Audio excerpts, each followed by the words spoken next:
Ikaw at ako nagtagpo, nag-usapan. So yun, bago ang lahat, baka di ka pa nakapollow, baka naman. Ngayon ay nandito kami sa Hidden Hills Resort. Makiki-birthday muna tayo dahil 18th birthday na ni Ate Oxe. Siya nga pala, shoutout pala sa nag-iisang poging engineer Michael Linsa. Shoutout din pala sa mga kasama namin, pati sa mga viewers at followers ko. Sana patuloy nyo pa rin akong suportahan. Habang wala pang birthday celebrant, ay naglakad-lakad muna kami. Sa lahat ng mga taga-Aborlan at hindi taga-Aborlan, tara, bisita na kayo dito sa Hidden Hills Farm Resort. Isa to sa mga dinarayang resort dito sa amin. Meron sila ditong pool at mga cottage. At eto na nga, excited na kaming makita siya.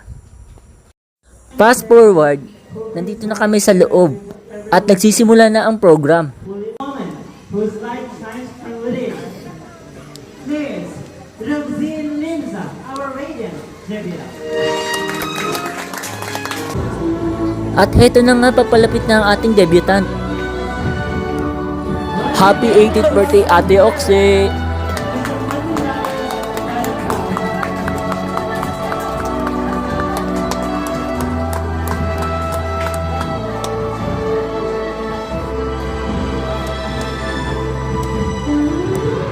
Shoutout din pala sa mga dati kong estudyante na mga dalagat binata na ngayon. Parang kailan lang elementary ko pa kayo nung nahawakan. Mag-aral kayo mabuti!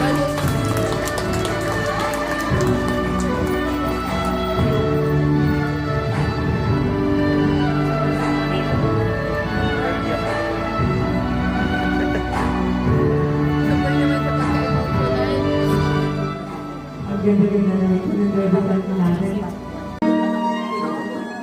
Let's move on to Honorable Jubilee.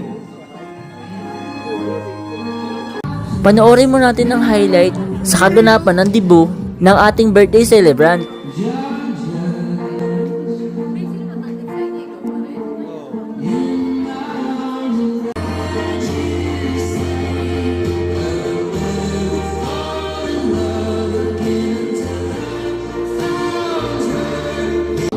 Again, shoutout sa mga nagugwapuhang mga lalaking ito.